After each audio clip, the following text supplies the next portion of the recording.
আসসালামু আলাইকুম। আপনাদের জন্য আবারও লোগোর একটি পিএলপি ফাইল নিয়ে চলে আসলাম। অনেকদিন যাবৎ আমাদের চ্যানেলে লোগোর কোনো ভিডিও আপলোড করা হয় না। তাই ভাবলাম আপনাদের সাথে নতুন একটি পিএলপি ফাইল শেয়ার করি। তো আপনারা স্ক্রিনে যেই ফটোগুলো দেখতে পাচ্ছেন, এটাই হচ্ছে আজকের পিএলপি ফাইল।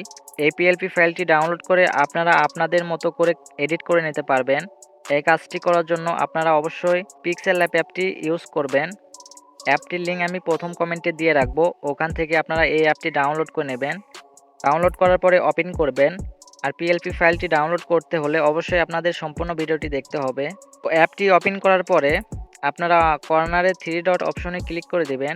এরপরে ওপেন ডট পিএলপি ফাইল এই অপশনটাতে ক্লিক করে দিবেন। এরপরে আপনারা পিএলপিতে ক্লিক করে দিবেন। তাহলে আপনাদের ডাউনলোড ফোল্ডারটি ওপেন হয়ে যাবে। আপনারা যে ফাইলটি ডাউনলোড করবেন ওই ফাইলটি এখানে পেয়ে যাবেন। ফাইলটি ডাউনলোড করার জন্য আপনারা প্রথম কমেন্টে দেখতে পারবেন পিএলপি ফাইল নামক একটি লিঙ্ক দেওয়া আছে। ওই লিঙ্কটাতে ক্লিক করে আপনারা এটা ডাউনলোড করে নিতে পারবেন। আর ডাউনলোড করতে যদি কোনো রকম সমস্যা হয় এই হোয়াটসঅ্যাপ নাম্বারে নক দেবেন, দিয়ে আমাকে জানাবেন যে আমি ডাউনলোড করতে পারতেছি না। তো যাই হোক, আপনারা এভাবে আমাকে নক করে জানাবেন যদি ডাউনলোড করতে সমস্যা হয়, ঠিক আছে? তো ফাইলটি ডাউনলোড করার পরে ফাইলটি এখানে আপনারা পেয়ে যাবেন। ফাইলটি এখানে আমার রয়েছে, এই যে ভিকে নিউ লোগো পিএলপি। আপনারা এটার উপরেই ক্লিক করে দিবেন। এরপরে ওপেন অ্যান্ড অ্যাডে ক্লিক করে দিবেন। এরপরে ব্যাক বাটনে প্রেস করবেন। তাহলেই দেখতে পারবেন পিএলপি ফাইলটি এখানে ওপেন হয়ে গেছে, ঠিক আছে? এখানে আপনারা দেখতে পাচ্ছেন কিউট পাগলি, আর এখানে তোর প্রপার্টি মিষ্টি তানিয়া, ঠিক আছে? এখানে যে নামগুলো আছে এগুলো আপনারা চেঞ্জ করতে পারবেন এবং এখানে যে ফটোটা আছে এটাও চেঞ্জ করতে পারবেন। এইটা করার জন্য আপনারা লেয়ারে ক্লিক করে দিবেন। লেয়ারে ক্লিক করলে কিন্তু আপনারা সবগুলো এখানে পেয়ে যাবেন। দেন আপনার যে টেক্সটটা চেঞ্জ করতে চাচ্ছেন এখান থেকে এই যে সবগুলা লক করা আছে, আপনারা তালা আইকনে ক্লিক করে এইগুলা আনলক করে নেবেন। এরপরে কিন্তু আপনারা হাত দিয়ে এই লেখাগুলো সিলেক্ট করতে পারবেন। এখানে আপনারা একটু কাস্টমাইজ করে নেবেন।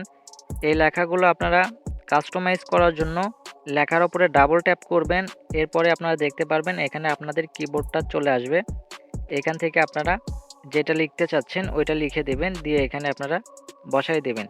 ছেলে হলে এখানে পাগল দেবেন, অথবা আপনারা যেটা দিতে চাচ্ছেন ওইটা দিয়ে দেবেন এবং এখানে আপনাদের নামটা লিখে দেবেন, ঠিক আছে? ছেলে হলে ছেলের নাম দেবেন, মেয়ে হলে মেয়ের নাম দেবেন। এইভাবে আপনারা এইগুলা কাস্টমাইজ করে নেবেন। কাস্টমাইজ করার পরে এই ফটোটা চেঞ্জ করে নেবেন। ফটোটা চেঞ্জ করার জন্য আপনারা আবারও লেয়ারে ক্লিক করে দিবেন। লেয়ারে ক্লিক করলে আপনারা একটু নিচে আসবেন। নিচে আসলে দেখতে পারবেন ফটোটা এখানে রয়েছে। এখানে এই তালা আইকনে ক্লিক করে ফটোটা আনলক করে নেবেন। এরপরে ফটোটা আপনারা এভাবে হাত দিয়ে নাড়াইতে পারবেন, ঠিক আছে? তো এভাবে এই ফটোটা সিলেক্ট করে নেবেন। সিলেক্ট করার পরে আপনারা এই অপশনটাতে ক্লিক করবেন। এরপরে এখান থেকে আপনারা দেখতে পারবেন রিসিলেক্ট, এটার উপরে ক্লিক করে দিবেন। এরপরে এখান থেকে আপনাদের গ্যালারি ওপেন হয়ে যাবে। দেন এখান থেকে আপনারা আপনাদের গ্যালারি ওপেন করে যে কোনো একটা ফটো সিলেক্ট করে নেবেন যেটা আপনারা আপনাদের ফেসবুক প্রোফাইলে লাগাতে চাচ্ছেন। আমি এক্সাম্পল এই ফটোটা নিয়ে নিচ্ছি। এরপরে আপনারা এই যে এই অপশনটাতে ক্লিক করে দিবেন।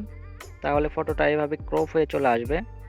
দেন ফটোটা আপনারা একটু ছোট বড় করে নেবেন আপনারা যতটুকু রাখতে চাচ্ছেন, ঠিক আছে? তো আমি এইভাবে নিয়ে নিলাম। এরপরে রাইট অপশনে ক্লিক করে দিবেন। তাহলে ফটোটা এখানে চলে আসবে। ফটোটা যদি ছোট হয়ে যায়, ঠিক আছে, আপনারা এখানে দেখতে পারবেন রিলেটিভ সাইজ, এটাতে ক্লিক করে দিবেন। দেন এখান থেকে আপনারা এই প্লাস আইকনে ক্লিক করে ফটোটা একটু বড় করে নেবেন। এভাবে বড় করে নেবেন, ঠিক আছে? এরপরে রাইট অপশনে ক্লিক করে দিবেন। এরপরে রিলেটিভ পজিশন এই অপশনটাতে ক্লিক করে এই দুইটাতে ক্লিক করে দিবেন। তাহলে এটা মাঝ বরাবর চলে যাবে। এরপরে রাইট অপশনে ক্লিক করে দিবেন। তো এইভাবে খুব সহজেই করে নিতে পারবেন। এবং আপনাদের ওয়াটারমার্ক যদি দিতে চান এখানে আপনারা দিতে পারেন, দিয়ে এটা আপনাদের গ্যালারিতে সেভ করে নেবেন। সেভ করার জন্য আপনারা 3 ডটে ক্লিক করে দিবেন। এরপর এক্সপোর্ট ইমেজ এটাতে ক্লিক করে দিবেন। আর এখানে কাস্টম দেখতে পারবেন, এখানে ক্লিক করে আপনারা আলট্রা করে নেবেন। এরপরে সেভ টু গ্যালারিতে ক্লিক করে দিবেন। তো সেভ হতে একটু সময় লাগতে পারে, আপনারা ততক্ষণ ওয়েট করে নেবেন। তো এটা আমাদের গ্যালারিতে সেভ হয়ে গেছে। তো আমরা গ্যালারি ওপেন করে দেখব এটা আমাদের গ্যালারিতে আসছে কিনা। তো এই যে দেখতেই পাচ্ছেন আমাদের গ্যালারিতে এই ফটোটি চলে আসছে। তো এইভাবে খুব সহজেই আপনারা ফটোগুলো এডিট করে নিতে পারবেন।